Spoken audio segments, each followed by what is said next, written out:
Ilmu negosiasi sapi. Negosiasi merupakan sebuah kegiatan yang melibatkan dua belah pihak.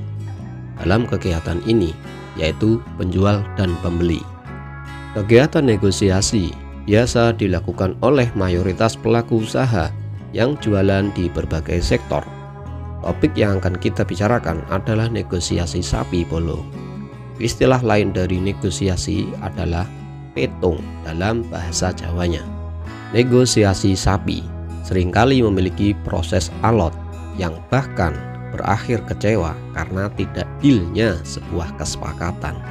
Meski tidak sedikit juga proses negosiasi bahkan bisa memberikan keuntungan finansial yang banyak dan langgeng sampai bertahun-tahun.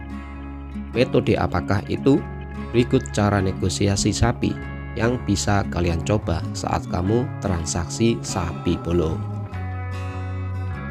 Nomor 1. Ilusi kontrol. Ilusi kontrol adalah kondisi di mana seseorang merasa dia punya kuasa dan dia punya kontrol yang padahal enggak. Lalu bagaimana caranya melakukan ilusi kontrol bolo? Simpel sekali, yaitu dengan bertanya. Dengan pertanyaan yang memiliki unsur apa dan bagaimana. Begini penjelasannya. Mayoritas orang suka pertanyaan ini dengan apa dan bagaimana, seolah-olah kita menghormati lawan bicara kita. Sehingga ketika lawan bicara kita menjelaskan apa dan bagaimana, dia akan merasa pintar dan itu bisa menguntungkan kita bolo. Sebaliknya, jika kita tanya kenapa, itu akan memicu sifat defensif lawan bicara kita. Kalau kita ditanya kenapa, kita akan merasa dituduh dan merasa dipertanyakan. Contoh, saat di pasar sapi, kita sedang mendapati pembeli.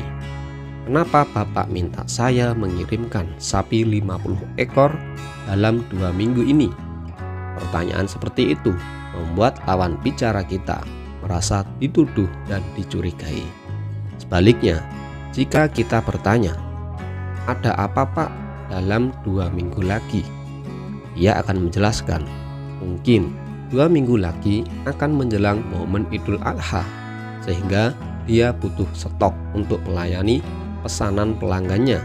Atau mungkin 2 minggu lagi ada proyek besar pengadaan sapi, namun dia kekurangan stok. Untuk memastikan proyek berjalan lancar, dia menyuruh kamu untuk menyediakannya.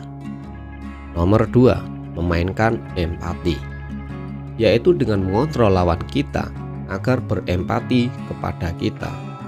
Alasannya, karena kadang kita tidak bisa menyanggupi permintaan konsumen kita. Meski biasanya konsumen maksa, sedang mereka tidak melihat kondisi kita. Caranya sama simpelnya, yaitu hanya perlu bertanya. Gimana caranya saya menyediakan sapi sebanyak itu Pak?